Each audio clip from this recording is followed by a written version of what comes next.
Welcome back, all my friends and our friends around the world. I really appreciate your participating in this international tech series.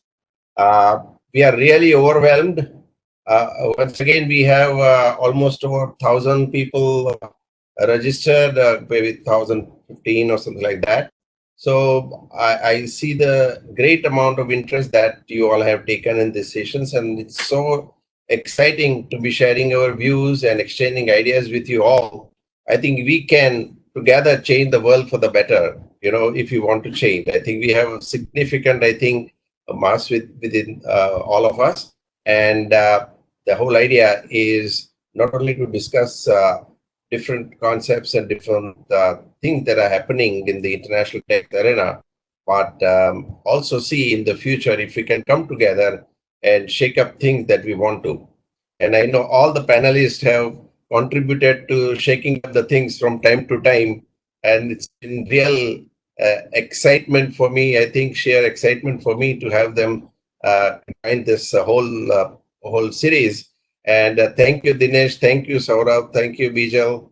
Dhruv, of course, you are the Dhruv, we call the star Dhruv. And thank you very much for bringing all of us together. I really appreciate.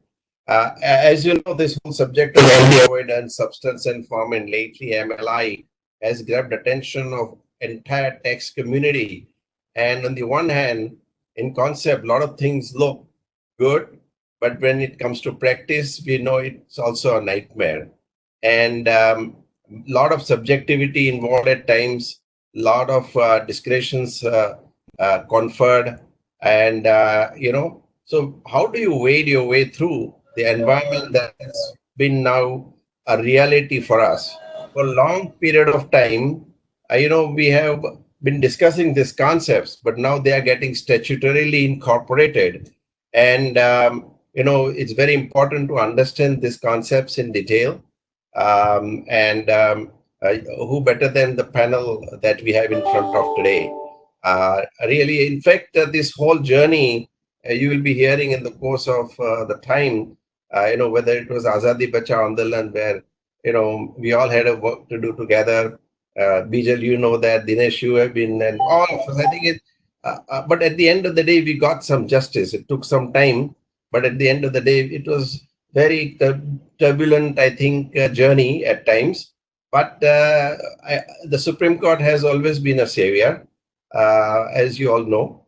And now in the future, how courts will take views is also something of a concern, because some of these are very complicated ideas and complicated concepts that have been incorporated in law, and perceptions will drive judgments more than objectivity, and that is what is a major concern.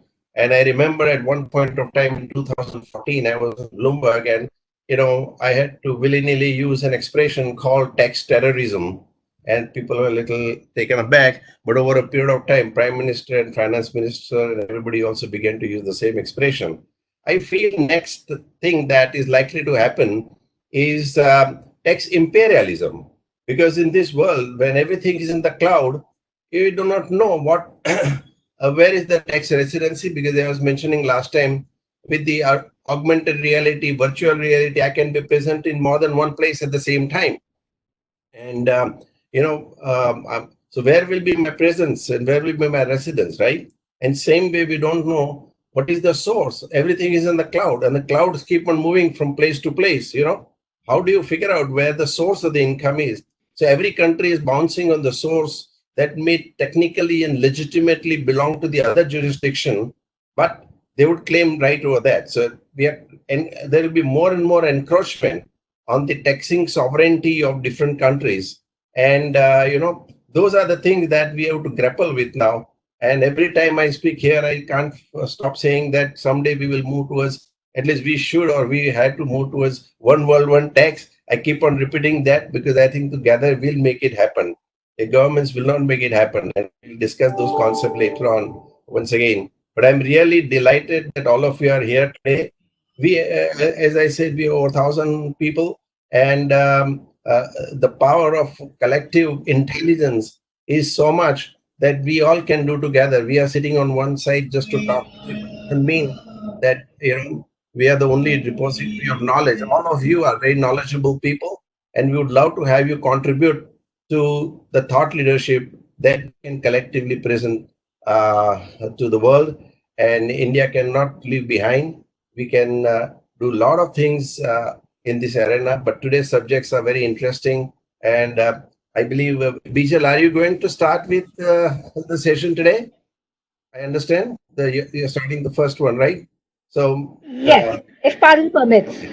okay, wonderful. Okay, so please, I have had a thorough pleasure of working with you, even in Azadi Bachao Andolan, the excitement that we had, and number of other cases that we worked together. So wonderful to have you and see you here. Thank you. Absolutely. Thank you so much, Nishith.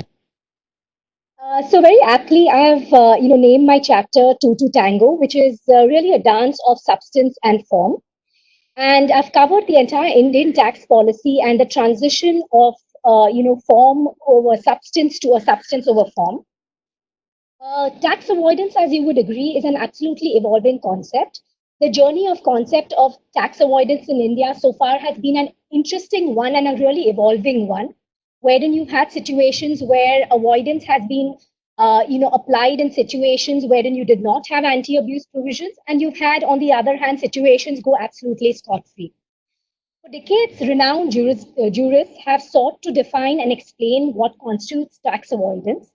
And of course, you have the landmark case of Duke of Westminster, wherein the courts in England have very clearly stated that every man is entitled to arrange his affairs so long as it is within the four corners of law.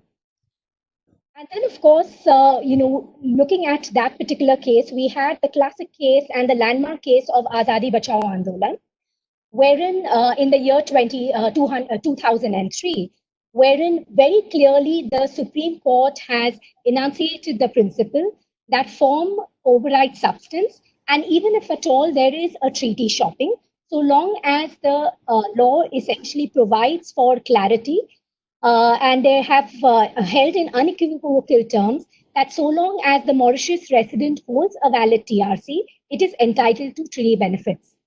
And this really marked the victory of legal form of the transaction over substance.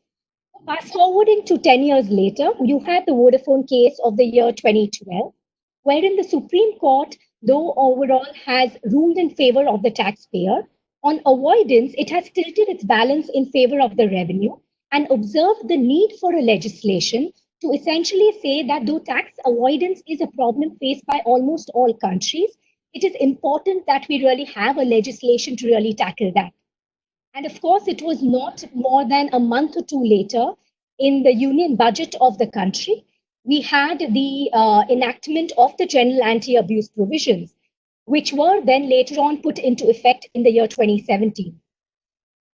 Going on, you have the multilateral instruments which are effective from 2020. And though we've not so far seen situations wherein the tax authorities have declared any arrangement as an impermissible avoidance arrangement, we've seen a lot of cases wherein the tax authorities have sought to deny the treaty benefits, either because of it being a nominee arrangement or there being no substance or so on and so forth. Of course, the OECD BEPS Action 6 would be covered by Dinesh, so I will not really eat into my time here. The question which, I'm often asked is Mauritius a route to India, a relic of the past? And all of you all will be aware that, once the general anti-abuse provisions came in, and of course the BEPS negotiation started, the Indian and the Mauritian government stepped into a renegotiation of the treaty and really put up the entire negotiation and the treaty benefits in a three-phase process. One is, of course, grandfathering benefits offered for investments made up to March 31st, 2017. Then you have the transition period up to 2019. And come 2019, they are squarely within the general anti-abuse provisions. Mauritius has, of course, not really offered to go under the MLI provision and has separately stated that they would want to renegotiate the treaty and discuss those terms there. Is tax planning a lost art with the general anti-abuse provisions? Here, I would say there is a three-pronged litmus test to be met here. The first is a need for a harmonious interpretation. The general anti-abuse provisions must be read harmoniously with the provisions of domestic tax law and treaty enabling the tax benefits. It must respect international obligations under the Vienna Convention of the Law of Treaties, which very clearly states that treaties must be interpreted in good faith as per the principle of pacta sunt servanda. And to that extent, the last but not the least, I would call it the notwithstanding, which is essentially the settled legal principle on how to interpret a non-obstant clause. As you would appreciate that the general anti-abuse provisions are in the nature of a non-obstant clause, it is very clear that though it has a wide amplitude, its interpretation should be confined to the legislative policy apparent from India's legislative policy that GAR shall be invoked only in the cases of impermissible avoidance arrangements. My concluding thoughts here, before the next panelist really comes in, is that the story of tax avoidance in India is full of twists and turns and last-minute surprises. The hero today is the villain tomorrow. The legal today is the illegal tomorrow.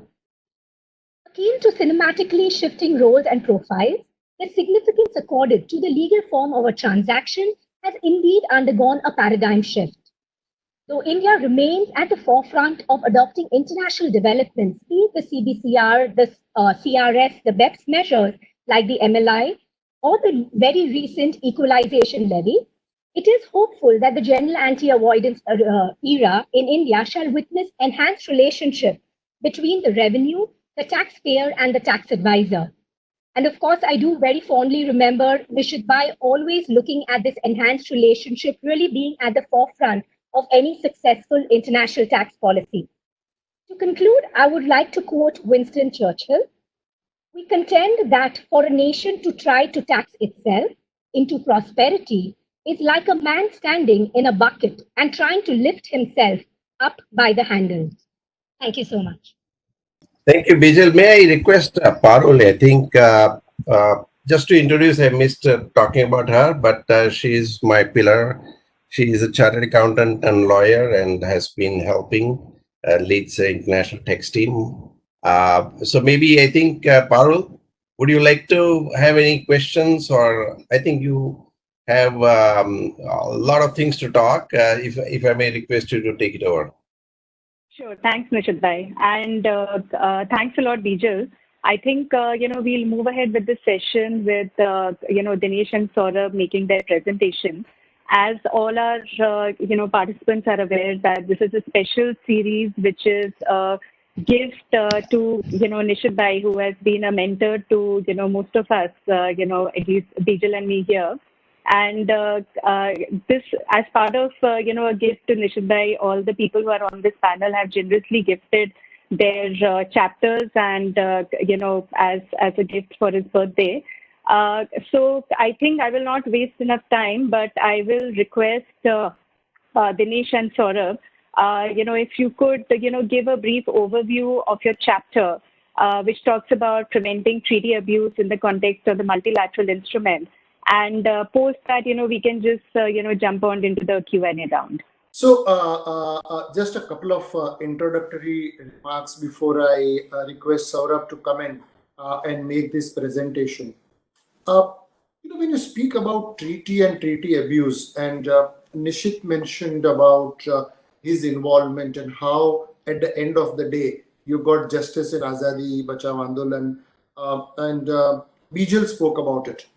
And if I may dare preface it to say that at the core of development of India from 1991, when we sort of went into the development mode and started inviting foreign investments rather than abhorring foreign investments, maybe allowing treaty shopping was at the heart of it. Mauritius just about set up an offshore regime. India came back to welcome that regime and saw that regime as being something critical for inducing foreign investment into the country. So while today we are speaking about abuse of treaty, really it was the use of the treaty to permit the economic development of the country, which probably is one of the fundamental pillars on the basis of which the country grew. At one point of time, 70% of the investments which came into the country came through Mauritius. Whether they would have come otherwise or not is a matter of debate, and I'm not getting into that debate. And we now enter into the next phase of this entire discussion as to whether, as Bijal rightly mentioned, whether GAR can now override the treaties, and whether India, when it says that GAR is going to override the treaties, is honoring its commitment under the Vienna Convention. But more important, India is a signatory to the MLI, and TT abuse principal purpose test is one of the minimum standards which has been prescribed in action item 6. And therefore, what we are going to do over the next few minutes is to take you through some broad thoughts before we get into a panel discussion as to how do we see the MLI interplay with the treaty interpretation. How is the PPT going to interface with the general anti-avoidance provisions? And as Nishith rightly summarized, we are entering into a next phase of debate, a next phase of legal challenge, and how will that play out? Saurabh, if I can request you to first lay down the basics, please. Sure. Thank you, Dinesh. Good evening to all the participants over the call. Before we begin, it was indeed a privilege and an honor to contribute an essay on a topical subject like prevention of treaty abuse. And just before we get into the panel discussion, we thought we'll just give you a brief overview of what the chapter is all about, and then we can jump to the panel discussion. And as we all know, treaty abuse has been one of the most important subjects which is dealt with as part of the OECD's BEPS project. And this assumes far, far more significance given the Indian government's long stated concerns on the subject. So what BEPS Action Plan 6 basically recommended is a three-pronged approach to curb treaty abuse. Number one, the action plan stated that there has to be a title or a preamble in the tax treaty which lays down the basic genesis of why a treaty is entered. It recommended that a clear statement or a preamble must form part of each and every tax treaty that the treaty is entered without creating or avoiding the creating opportunities for non-taxation, tax avoidance, or treaty shopping. And mind you, this is something a minimum standard. So each and every country who is a signatory to the MLI has to adopt this preamble in its treaty. If there is already a preamble, then the preamble will get replaced by the preamble which is suggested by the OECD, which basically says that the treaties are entered into to avoid non-taxation. So this is number one. Number two is the adoption of the principal purpose test, which I think will be the heart of our discussion during the panel discussion. So what the principal purpose test basically says is that if it is reasonable to conclude that any transaction or an arrangement which a taxpayer has entered, if one of the principal purpose of that transaction is to obtain a treaty benefit, then the treaty benefit has to be denied. This is the main crux of what we call the principal purpose test or the PPT. Unless, mind you, unless there is a carve-out which is provided, which says that unless a taxpayer is able to establish that the treaty benefit is in accordance with the object and the purpose of the treaty, then even if my principal purpose test is to take a treaty benefit cannot be denied. And that is what we are going to discuss as we move on, and which is what is discussed in detail in our chapter. So this was number two. Number three is the limitation of benefits rule, which the OECD has suggested, where the countries are free to choose a simplified LOB or a detailed LOB based on the mutual negotiations between the treaty partners. So broadly, these are the three approaches which the OECD has recommended. And as far as India is concerned, India has chosen to adopt the principal purpose test along with the simplified LOB. That is what India's stand is. And just to summarize what BEPS Action Plan 6 means from an India perspective, one is, of course, PPT and the preamble being the minimum standard forms part of the India's treaty. Over and above the PPT, we have objective criteria in the form of simplified limitation of benefit clause. That is as far as MLI is concerned. We all know that India has already introduced general anti-avoidance rule in its domestic tax laws, and they are applicable from 1st April 2017. And thirdly, over the years, we have seen a number of judicial precedents, be it Azadi Bachao, be it McDowell, Walford, Vodafone, which has enumerated several principles as far as tax avoidance versus tax planning is concerned. And this is what is discussed in detail in the chapter. Moving on to principal purpose test, this is the verbatim text of the principal purpose test, which is there in the MLI, which of course we will discuss in a greater detail as we move on. Then in our chapter, we have just summarized the India impact, the PPT impact for key India treaty partners. As all of us must be aware that any provision of an MLI basically works on a matching concept, which means that if I have adopted or if I have chosen to adopt a particular provision, that is applicable only if my counter treaty partner has also chosen to adopt it. Though PPT being the minimum standard, there is no discretion or no leeway provided, but it will depend on whether the counter country is a signatory to the MLI or not.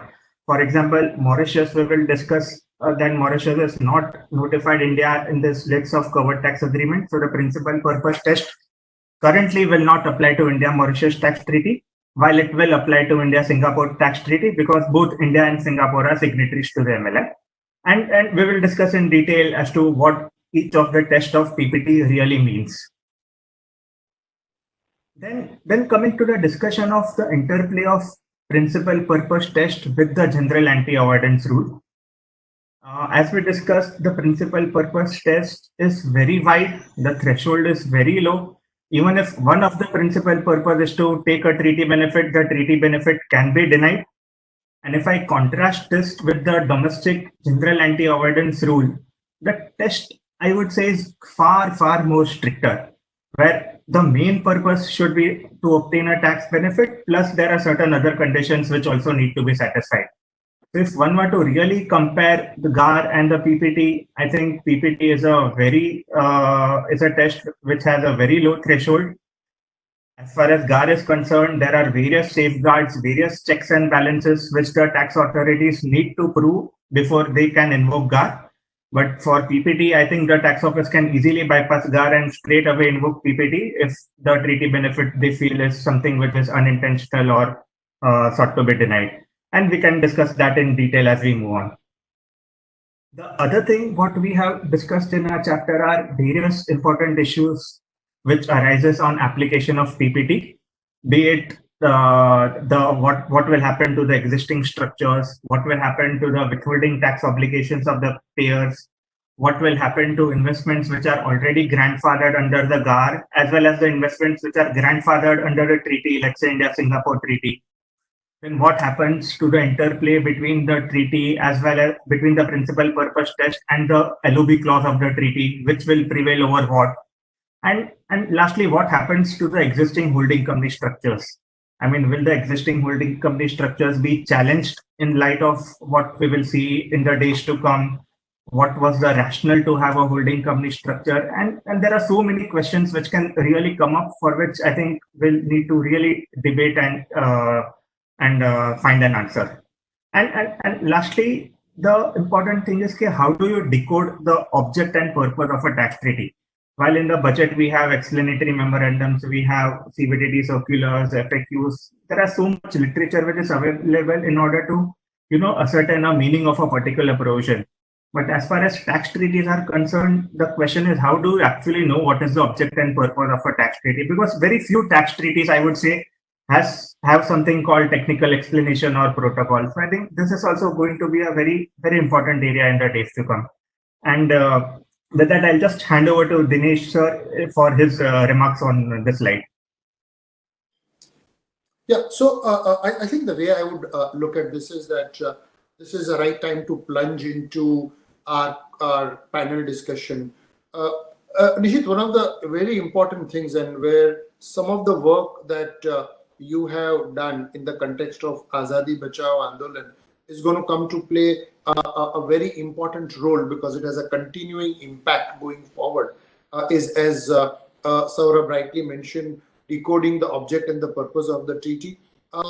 And how does finally one go into the aspect that, assuming a treaty was to be denied, are you going to go back to domestic law? Are you going to go back to the treaty from where the investment is originally supposed to have come? Are going to be issues which you're going to be talking about.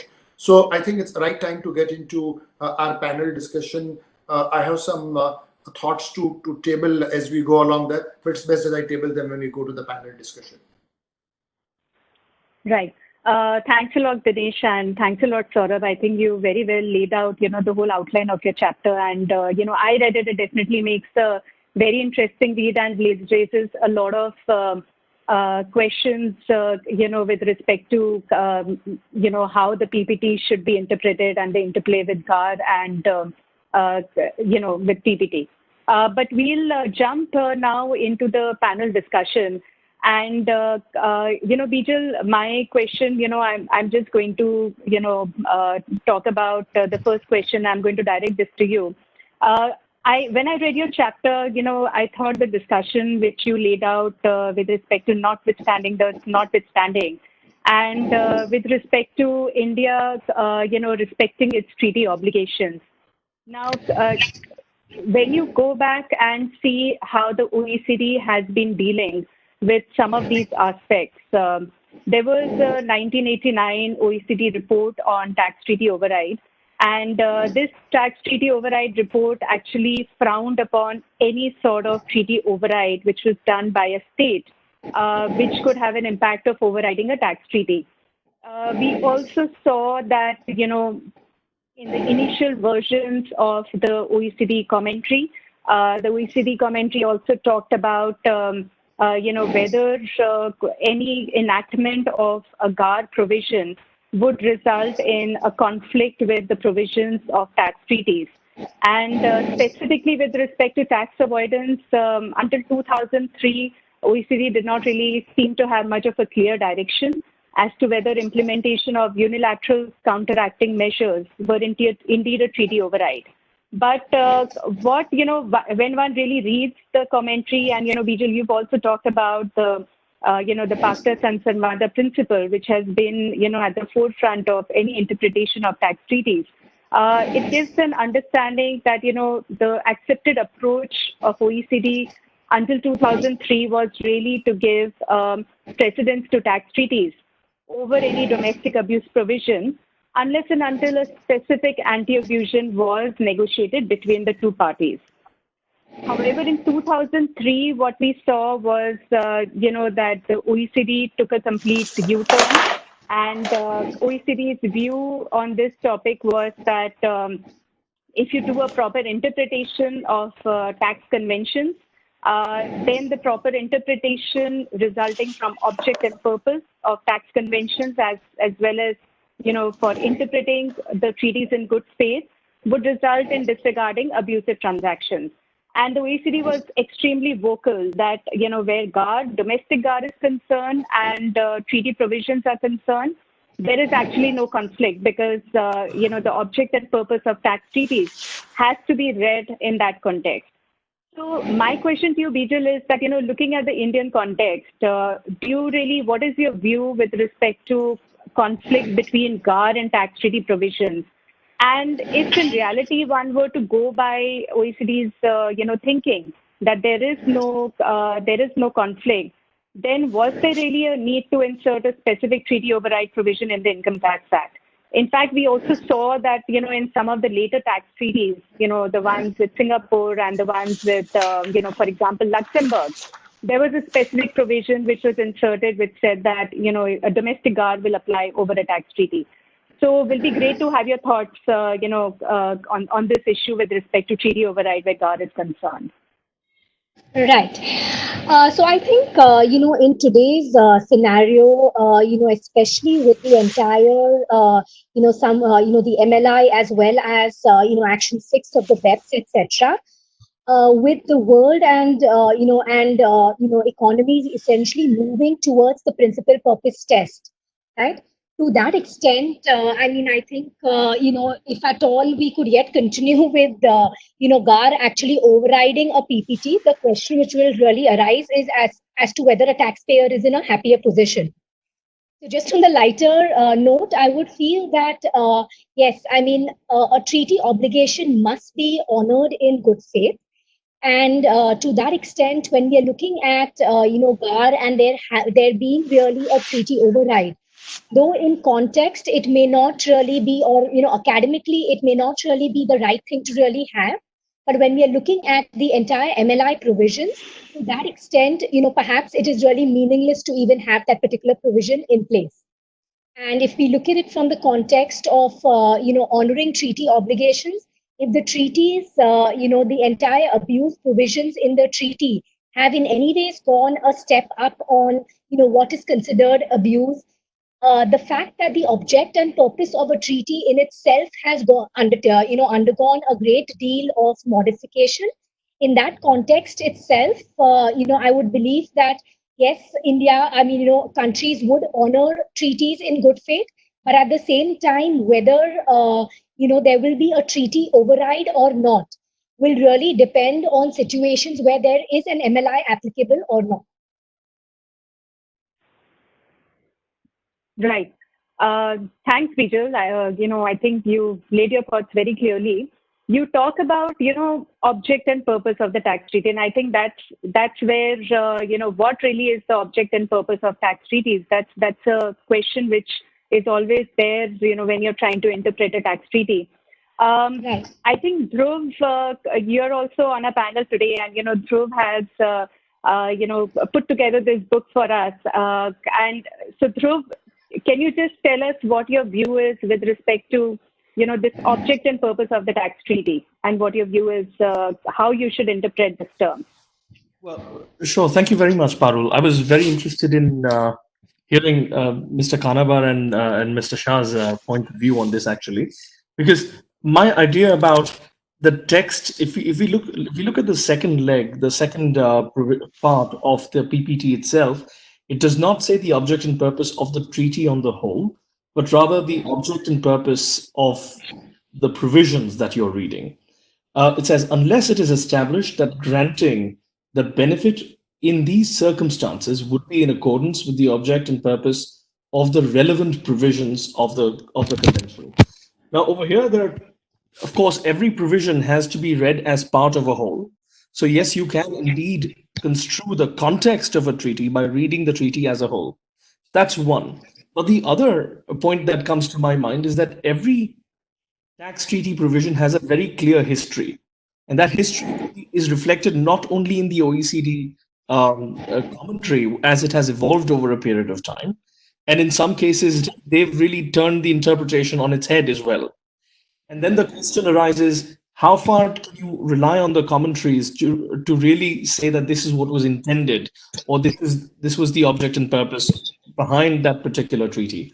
One point of view is that contemporaneous interpretation should be taken from the treaty commentary, and also the same words can change their meaning based on the commentary if no reservation or observation has been made by the tax authorities. So perhaps the commentaries, even though they change their interpretations, might come in handy to state what the object and purpose is. But there are plenty of issues where the commentary is simply silent. In such cases, there is a fantastic project which has been hosted by Vienna University, taxtreatyhistory.org. Now, I have created a part of the database itself where I digested more than 2,000 historical documents that led up to the drafting of the first version of the OECD model and the revisions thereafter. Do you think these historical documents, which really reflect what was intended, could be now very useful in understanding what the original object and purpose was? The only caveat that I'd like to put to this was that these historical documents have only become public in 2010, and they all date back to the 1950s. Yeah, and And if they were not publicly available, how far can you rely on these documents, which were not the preparatory documents for the treaties, but the model? The model itself is a preparatory document for the treaty. Do you think these historical documents, in one way or another, could be useful in figuring out what the object and purpose of a given provision is? That's my question. No, thanks, Dhruv. I think those are really valid comments.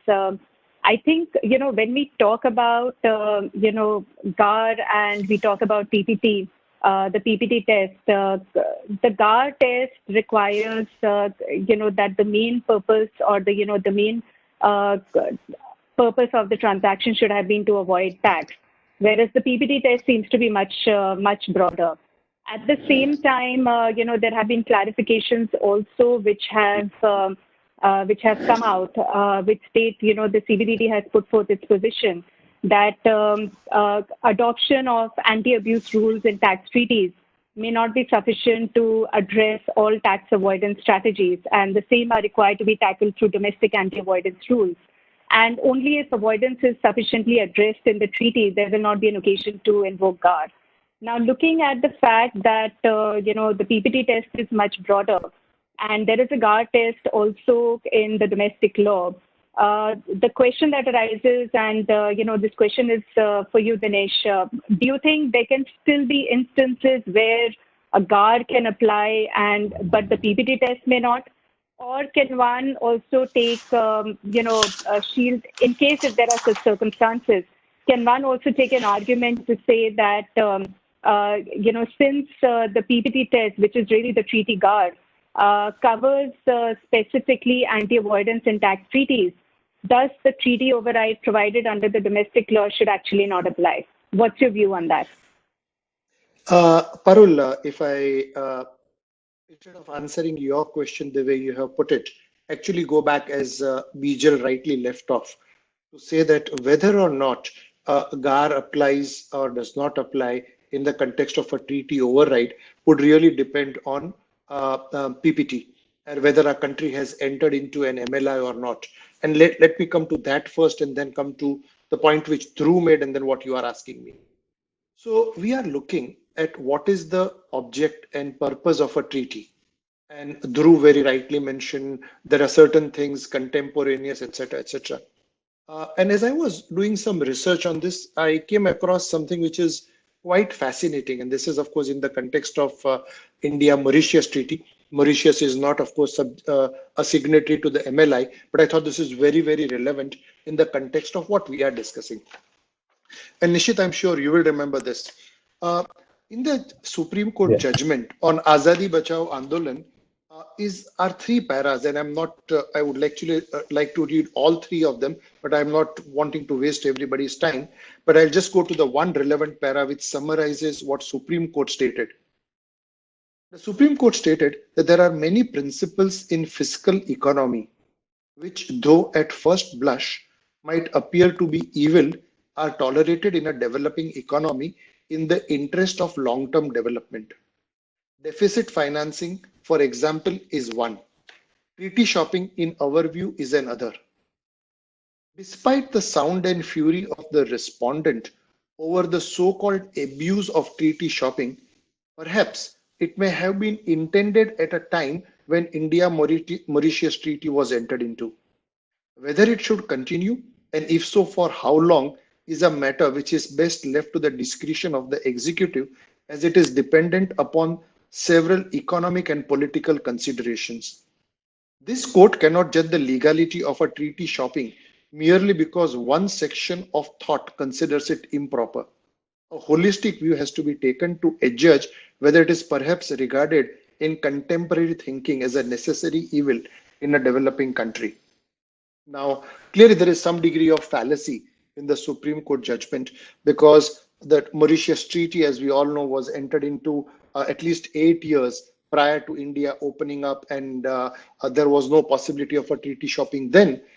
But the fact what is being brought out by the Supreme Court, and this is no less an authority than Supreme Court, is that India has accepted that the Mauritius Treaty would be used for the purpose of treaty shopping.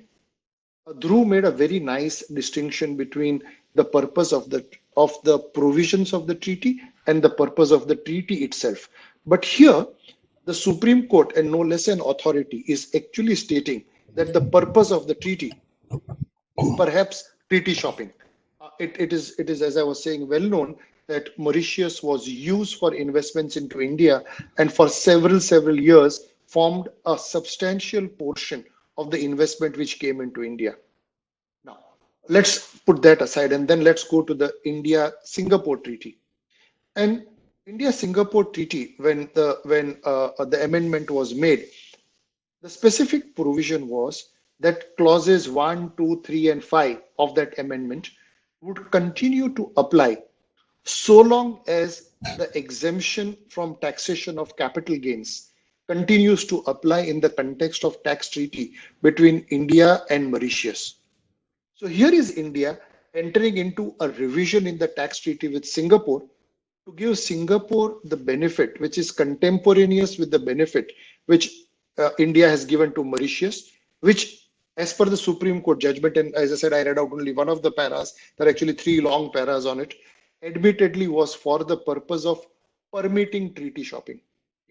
Look at that one point. Then look at another issue, that while limitation of benefit has been introduced in the India-Mauritius in the context of the investments that have been made after 17 and not the investments which have been made before that date. And there is a grandfathering which is provided. And the question which I would like to put for debate is that, having regard to what the Supreme Court has stated, the fact that Singapore amended its treaty primarily to permit, so to say, treaty shopping, which was available under India-Mauritius Treaty, would it not be fair to say that when you are applying the exclusion from the principal purpose test of object and reason, you should exclude the grandfathered investments both under India-Mauritius Treaty as and when Mauritius becomes a signatory to the MLI and to the India-Singapore Treaty? And Nishith, I would welcome your thoughts on this.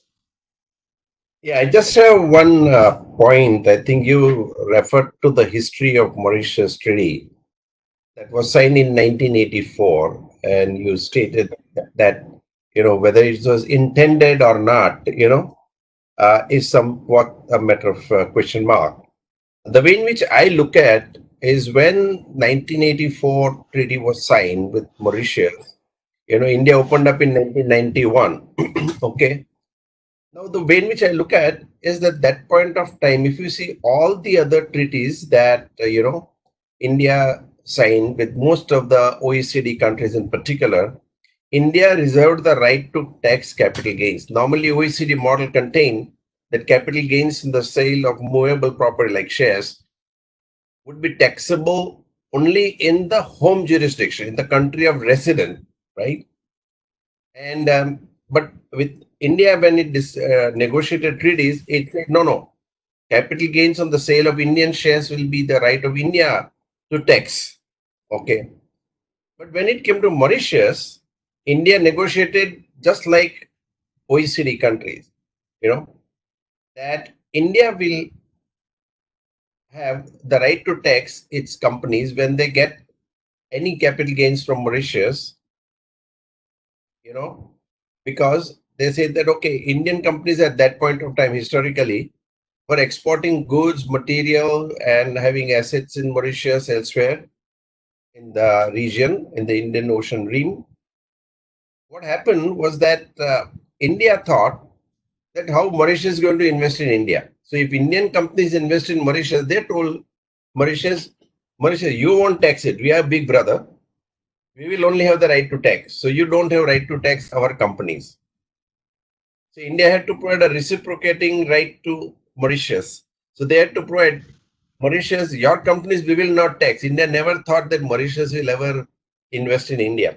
They never knew that they will come up with this offshore financial center syndrome. So, when it came to other OECD countries and other countries, India said, okay, this is how we are going to tax, your companies, etc. Not you. But in Mauritius, it was differently negotiated.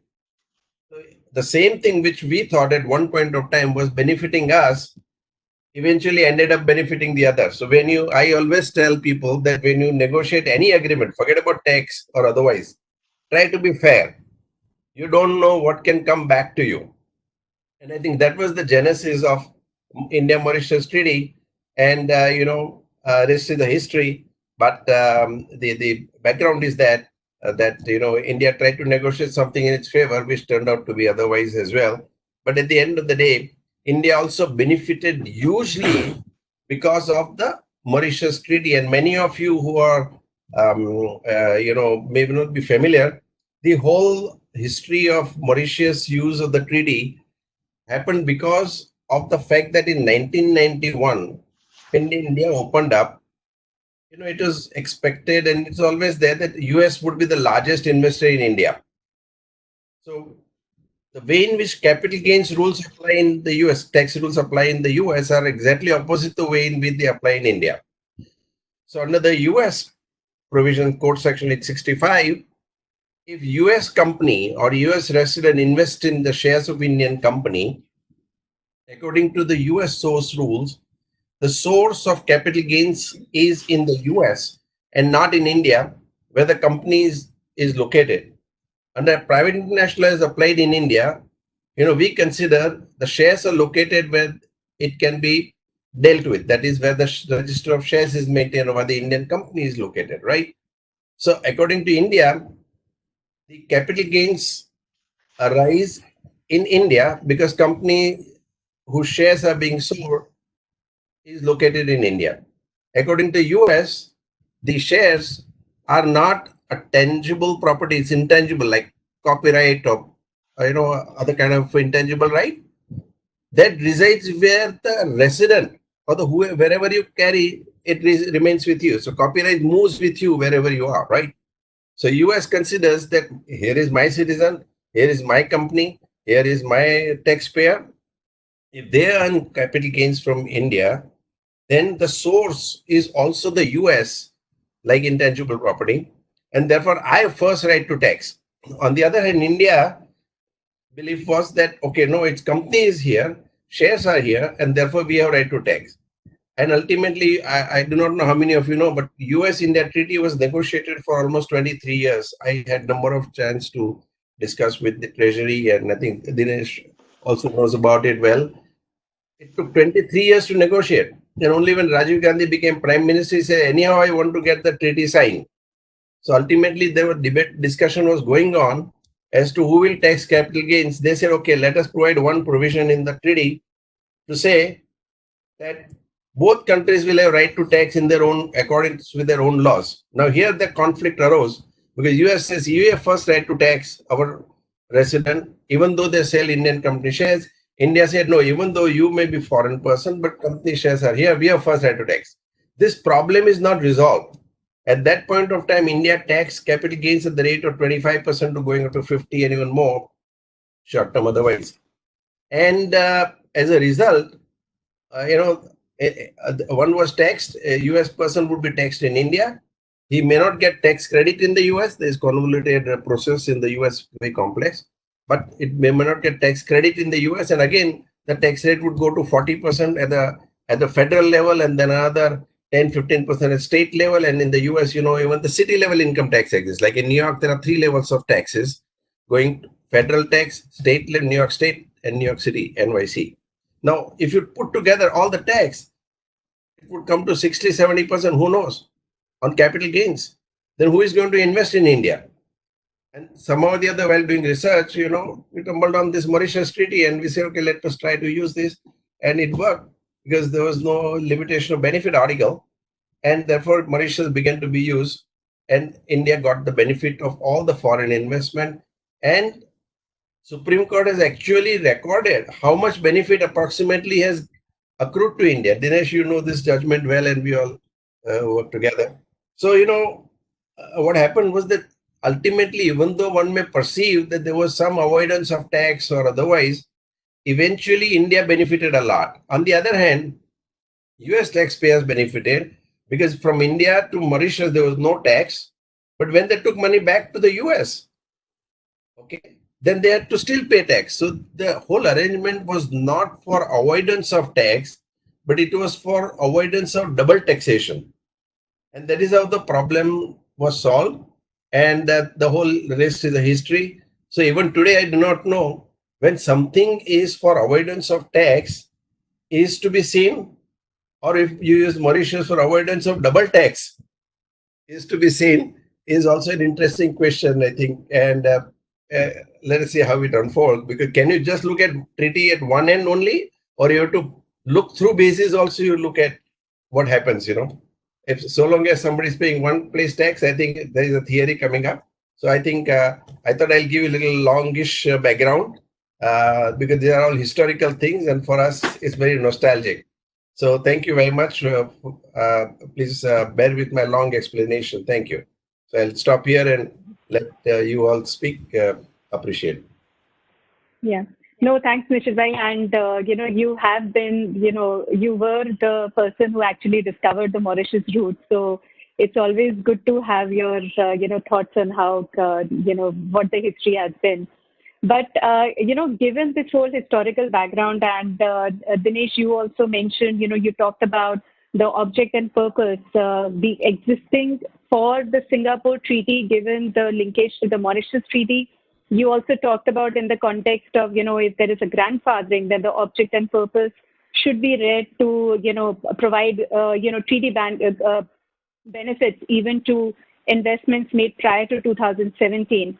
However, the approach that we are seeing, these days, specifically where, a few recent AR rulings have been concerned, and where tax authorities have been looking at current Mauritius structures, even where investments have been grandfathering, the approach has not really been with respect to following Azadi Bachao Andolan, just by the letter of the judgment, or saying that treaty shopping is legal. They have been looking at the substance of, the setup. Few, judgments have also talked about how for tax avoidance, just the year of making the gain does not need to be looked at, but you have to look at how the shares were acquired, and you have to look at the overall period of time. In a way, already we are seeing that the GAR, while being applicable to a benefit after 2017, but grandfathered for pre-2017 investments, is in a way being applied to, to existing Mauritius structures. And Bijal, I think that's a question for you. You were very closely involved with Azadi Bachao Andolan, and you've also called it the golden ruling in your chapter. What is your view with respect to current Mauritius structures?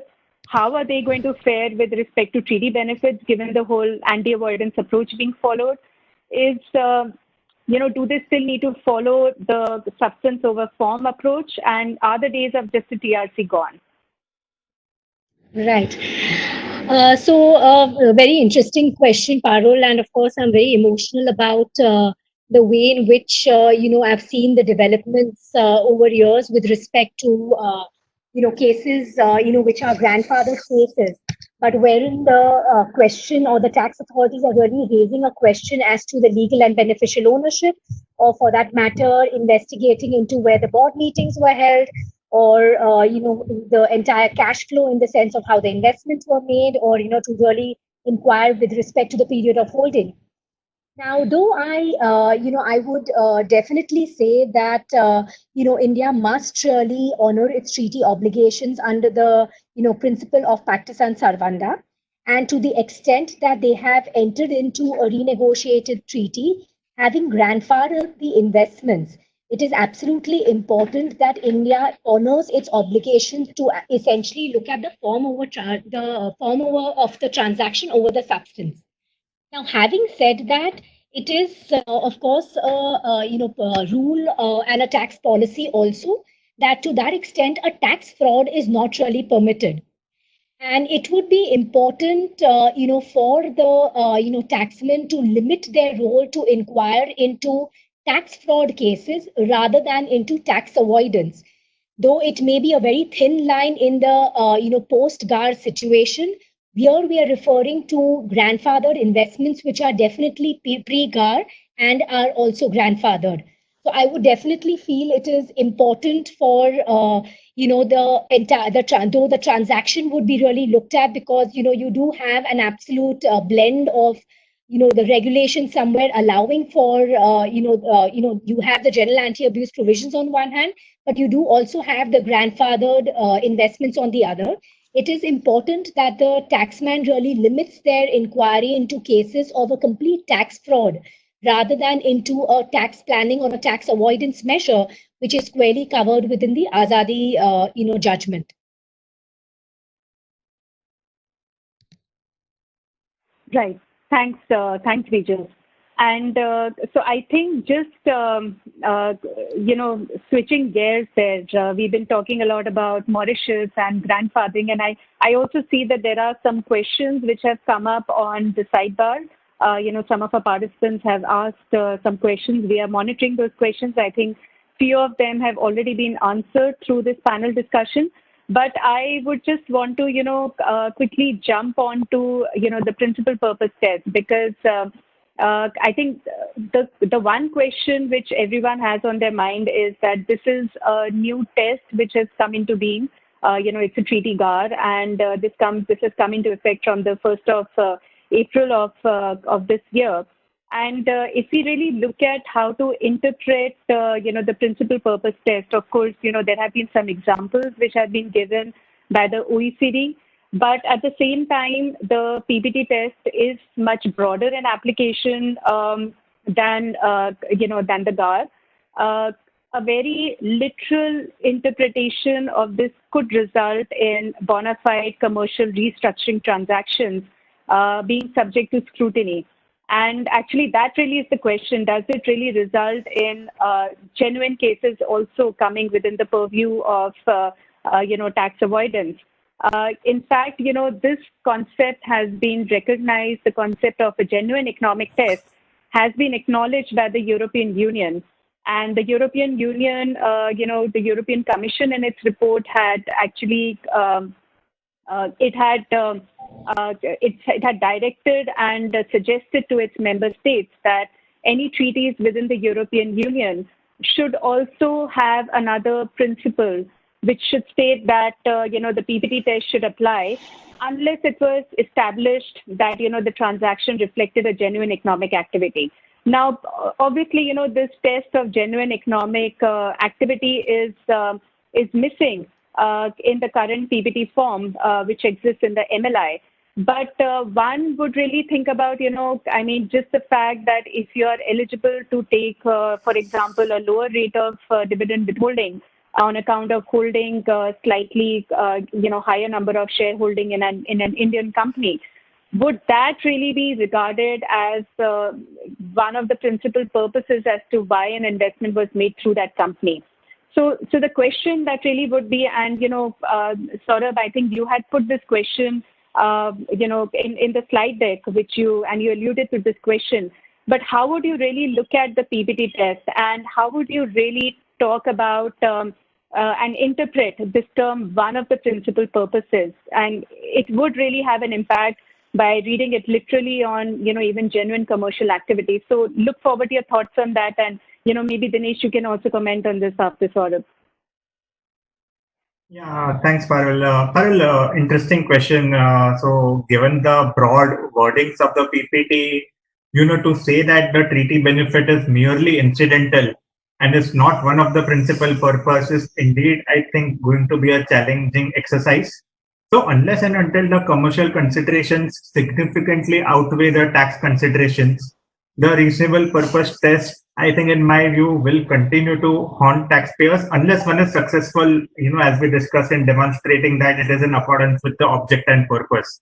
So I would say that, for any given transaction, there can be two questions. Okay? Is the transaction or an arrangement capable of being explained but for the treaty benefit?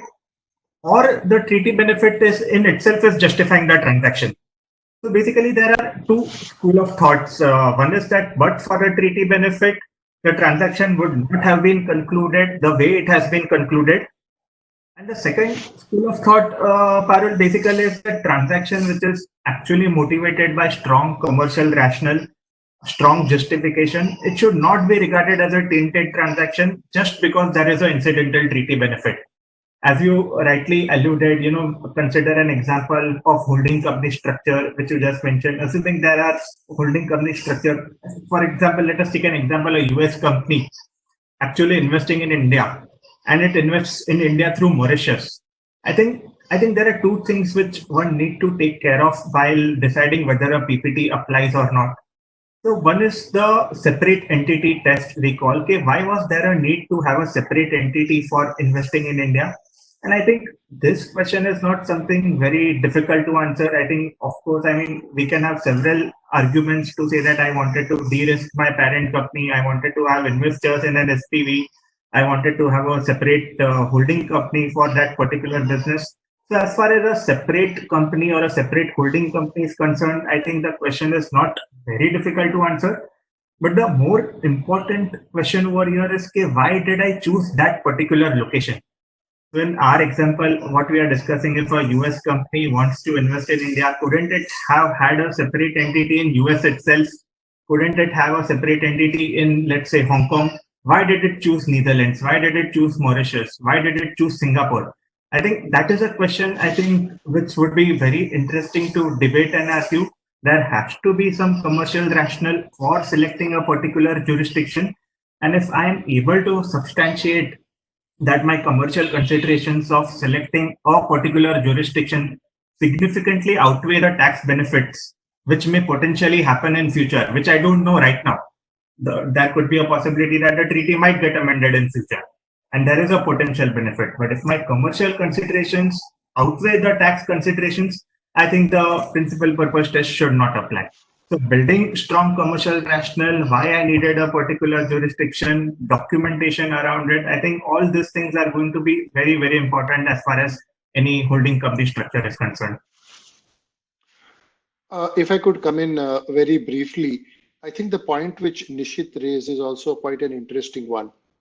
If I am investing directly from USA and that results in a double taxation, which is different from double non-taxation, and I choose a jurisdiction so that I do not get doubly non-tax, the whole controversy on where is the source, where are the shares located, that itself again could be one other important aspect to consider. Right. Thanks, Dinesh. Parul, may I make a comment on the source issue? Of course. Just go very ahead. The term residence and source are very, very easily used everywhere, but especially in the context of tax treaties, the term source, so to say, does not have a really clear meaning at all. So if you look at the treaty itself, the commentary quite often uses the term source, but the treaty barely uses the term source at all. And if one reads the treaty on a whole, then it becomes quite clear that one term that it uses is resident, or the resident state is referred to, and then there is the other state. So there's no term called source state used in the treaty. So whatever the treaty allows the other state to tax is fine, it may tax it. The obligation on the resident state thereafter is just to relieve double taxation under Article 23 or the analogous provision. So the idea that one needs to establish where the income is sourced is really not necessary, according to me, if one looks solely at the tax treaty provision. And so I think the fact that I was looking at the US treaty with India right now, and I realized that Article 13 says that both countries may tax it according to their domestic laws, expressly mentioned over there. But it does not say what types of capital gain, what types of capital gains not. So if both states are allowed to tax the capital gains, the question then arises is, well, if both states are allowed, the obligation is obviously on the resident state to avoid double taxation. But going to the heart of the PPT over here, I think it does not say that it is in order to avoid double taxation, or it's talking about or not. It is talking about is the benefit under a treaty. It looks at each treaty in a silo. So why you're doing it on a global basis is really of no concern, and which is where the PPT is a much more aggressive, takes a much more aggressive stance than what used to be the situation about what could be taken into account to see whether this should be permitted or not. And a lot of it would depend on, I suppose, the values that a judge might hold dear to himself. Anyway, I think I've spoken more than I wanted to about this particular issue. But I don't think double non-taxation is really something that you can rely on to benefits. Yeah. Thank you so much. If I may just interrupt for a moment, one most important concept we have not really had a chance to discuss in detail, and some point in time we'll take it up, is theory of nexus. The fundamental principle is that person will be taxed in the country in which he resides, and he could be taxed in another country if there is sufficient nexus. If there is no sufficient nexus or connection with the other country, then that country would not tax. That is also theory of nexus is another thing. Today we don't have a time, and I think with your brilliant academic understanding, it would be very good to even debate and discuss where are we, taking the nexus, even touch and go, even without nexus. Now we are also trying to tax.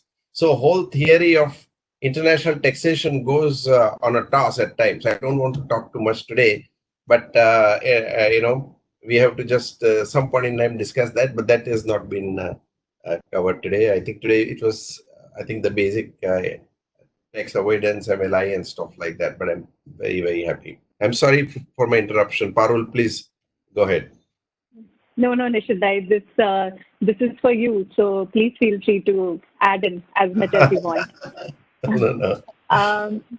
Okay, so, we've talked about the principal purpose test, and, I think one part which has always bothered me, and I'm sure it has bothered other taxpayers as well and professionals as well, is that the PPT test requires a very low level of threshold, which is a reasonable purpose test. And what the OECD has really talked about is that, there is no conclusive proof which really needs to be established by tax authorities in order to conclude that obtaining benefit was one of the principal purposes of an arrangement. And Dinesh would really love to hear your thoughts on this low level of threshold where the burden of proof is concerned. And under the Indian GAR, of course, there's a presumption for tax avoidance in certain cases, and then the burden of proof passes on to the taxpayer. But do you think by having such a low threshold and, looking at the jurisprudence which India has established in the last few years, is that something which bothers you as well, and what would be your take on it?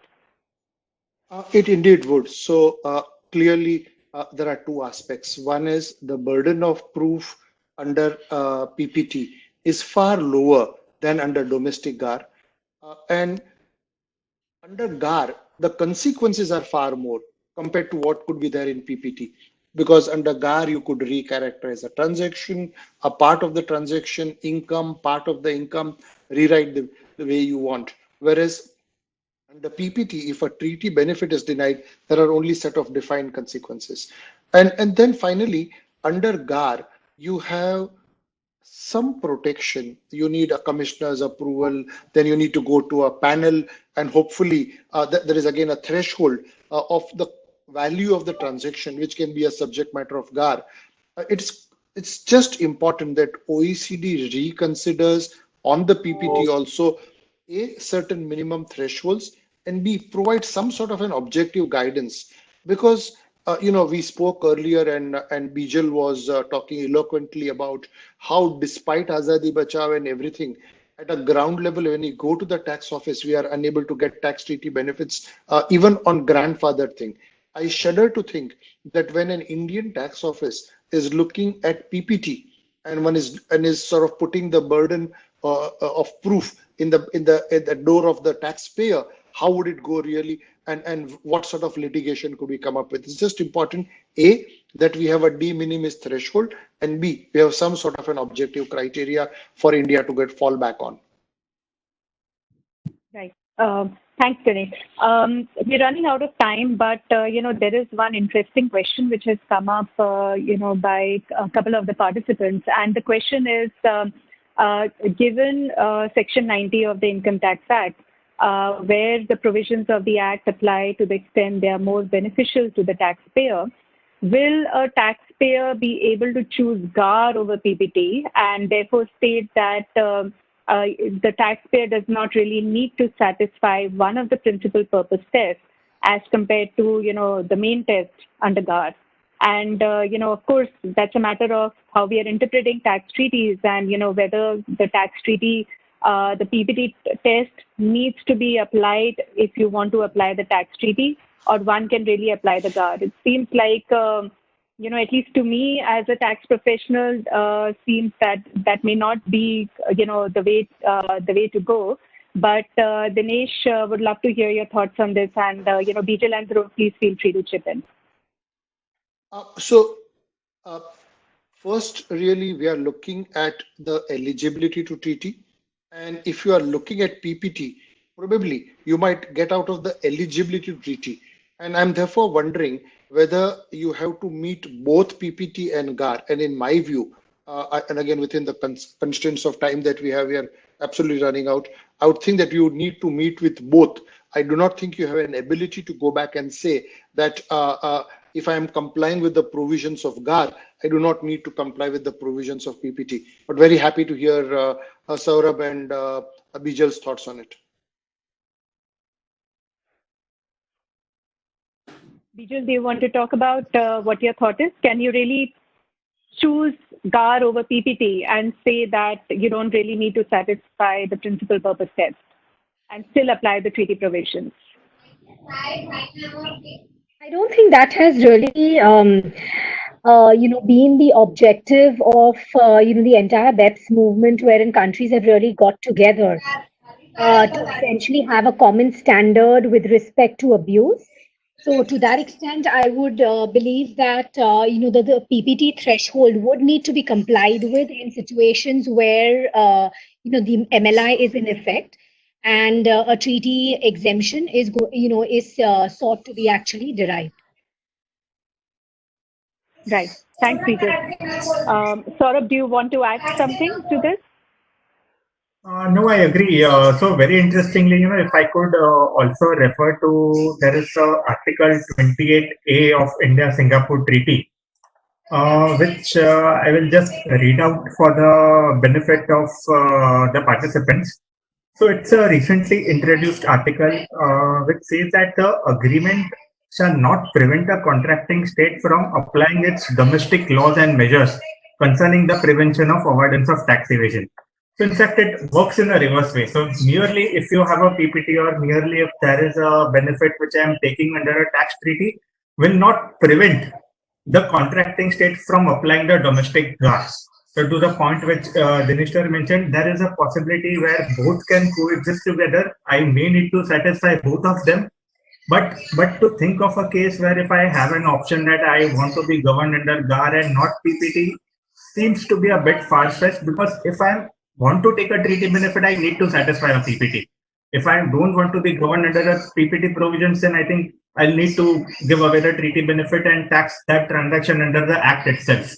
So, but the reverse could be true considering the provisions, even considering the 2017 OECD commentary, which has said that the consequence of PPT can be governed as per the domestic tax laws of the state. Though there is no consequence mentioned in the MLI, but OECD has categorically stated that the countries are free to apply domestic measures once PPT is invoked. So I think that's my take on it. Yeah. Okay. Thanks, Saurabh. And I think we are way beyond our time. We stretched for more than 15 minutes. So I would like to thank all the panelists, and Nishith Bhai, I would just want to hand over the mic to you for your for the last words for the session. Yeah, thank you very much. I think we all have imbibed concept of IST, the Indian stretchable time. So we have stretched it to the maximum. And thank you for allowing me the privilege to do that. What I would like to do in conclusion, two things. One, that when it comes to GAR and things like that, it's very important to bear in mind that every document, every time you work on, make sure your recital clause contains a story that there is something beyond text for which you're doing that agreement.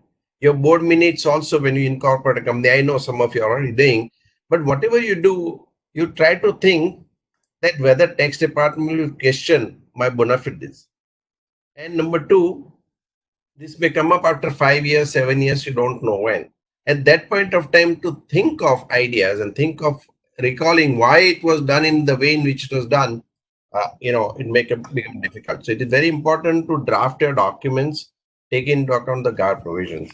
Number two, this whole muddy waters of GAR, I would call it. I think one needs to be very careful in trading. And now, unlike earlier days where you could read the law and apply, now you have to read the intent, which is intentionality is very, very tricky situation, because how do you decipher intent of the legislature is again a big question mark. And number three, that, tax department has been, taking position of convenience. So when the look through or application of GAR for the purpose of collection of tax is allowed, but for the taxpayer to take benefit of intentionality is not there. So when the system is not fair to both sides, you don't know how it rebounds, as we talked about in case of Mauritius, right? What was intended at one point of time, it happened the other way. So one needs to be always fair and balanced in life. That will be one message. Last thing I would like to say is a word of thank you. I think each one of you, Dinesh, you, Saurabh, Bijal, you've been wonderfully, helpful to me in the Azadi Bachao Andolan, and same thing, Parul. You all helped us so much. It was very exciting. And Dhruv, your comments are always very interesting because you're constructively contrarian. And it's always fun to be debating number of ideas with you. And when I think if I can succeed in my debate with you, I know I'm going to succeed in the court, at the highest level. So thank you very much for the contribution that you have made today, and to the taxing jurisprudence over a period of decades now, I would say. So with these words, I will close this, and hopefully our audience and other people enjoyed today's interaction. Please invite your other friends to join the cCep, and we are always there to help and educate. And I think this program has become one of the most successful programs. So with thousands of people joining, not only for tax, but also for non-tax matters, you will be receiving some of the information. So I am thankful to you once again, and we close this at this time.